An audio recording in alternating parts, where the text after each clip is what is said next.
defending our rights or defending what's right? Okay. Defending what's right versus defending our rights. Reverse it. Defending our rights versus defending what's right. How many of you know what's right is not always your rights? Hello? And we're caught up in a whirlwind tornado of everybody wanting to defend their rights. And there's some rights that just aren't right.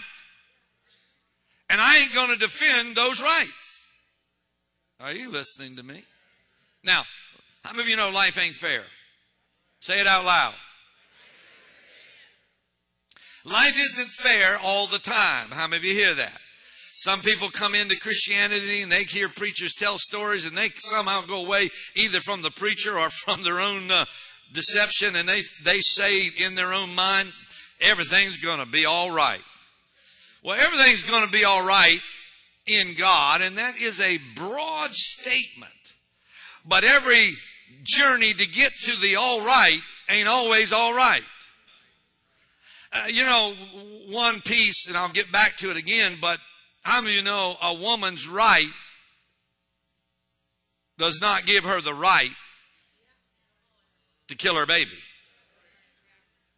You see, it's a right, but it ain't right.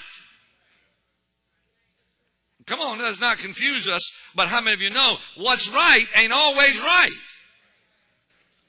We have rights, but we've gone to the extremes of demanding our rights.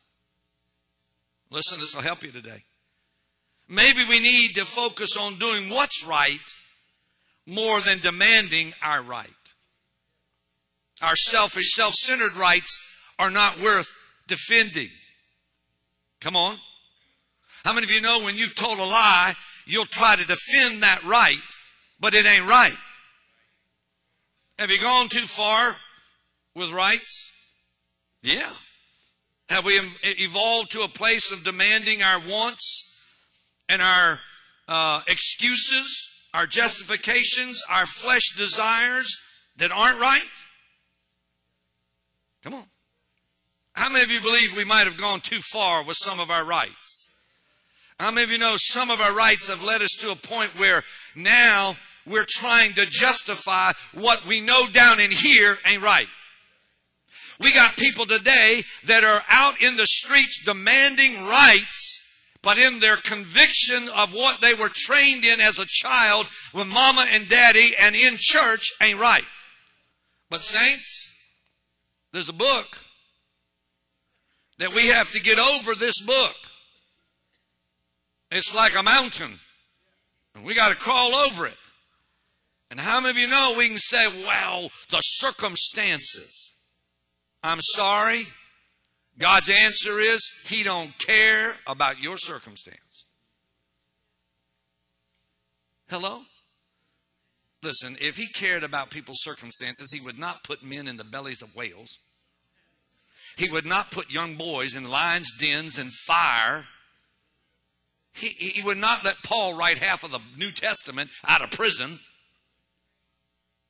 He don't care about your circumstance.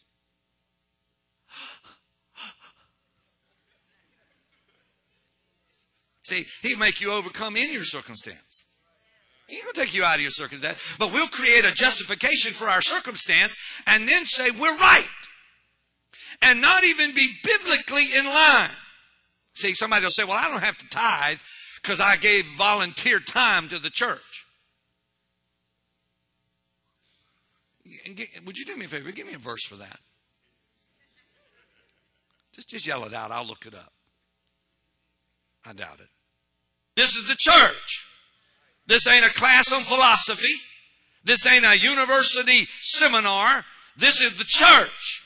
And we have one book, and one book we believe, and one text, and one author, and one finisher of that text. 1 Samuel chapter 22, verse 1 and 2. And it says now, So David departed from there and escaped to the cave of Adullam. Adullam was a city outside of Jerusalem, and they had a big cave there. And when his brothers and all his father's household heard of it, they went down there to him. And everyone who was in distress, and everyone who was in debt, and everyone who was discontented gathered to him. And he became captain over them, and now there were about 400 men with him. Have you seen that? You see that? Now, we all come into Rock City Church, and it's our Adullam's cave. Do you hear this? See, this is Adullam's cave. And we all come in, and we come in debt, distressed, and discontented. And a whole bunch of other stuff. Hello? And we come because our rights were violated according to our belief system. We come in abused victims, number one, with a victim mentality. How many of you know many people come into church and they come in because they feel they were abused somewhere? They were abused as a child. They were abused in some business. They could have been abused in church. They could have been abused anywhere. They were abused in something. How many of you hear that? And so we come with an abused mentality, a victim mentality. And this is how we excuse ourselves for our unforgiveness, our bitterness, and our excuse for not trusting God. See, we come in and we say, I was abused as a child, or I was abused as an adult, or I went in an abusive marriage, or I was in an abusive job, or whatever. And we then come and we have now claimed rights that were never meant for us to claim. Because I was abused, you have a right to hate somebody. Oh boy, you're in trouble now. Because the Bible says that that's like murder. Yeah, but you don't understand. I was abused. That gives you no right. I was abused, so I have bitterness inside of me. And every time, look, I've been around this thing a long time, saints. I've gone to counsel with young girls that were going to get married. And because they had a bad father-daughter relationship, they have bitterness and they can't find the right man. I've been around people that were in one marriage and out to another one. Maybe they're on their third and they're in another relationship. And because of the bad relationships, they have an excuse now to come into the new relationship with bitterness and with anger and with all kinds of issues. Oh boy. Defeated. So many come into church and they have a defeatism.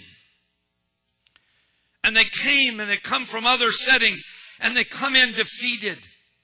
See, these people came in debt, distress, discontented, and David did something. He turned them around and turned them into warriors. Jesus is like David, and he's the captain over all the mighty men who gathered in Adullam's cave to fellowship in his suffering. And you and I are Jesus' brethren who have come with all our issues and have surrendered our rights. We've become one. We're bare and naked. So we can be trained right and taught to defend his rights, not our hurts and our selfish issues. Our battle now is not the defense of our rights, humanly speaking, but to be trained to defend David's rights, Jesus, his rights.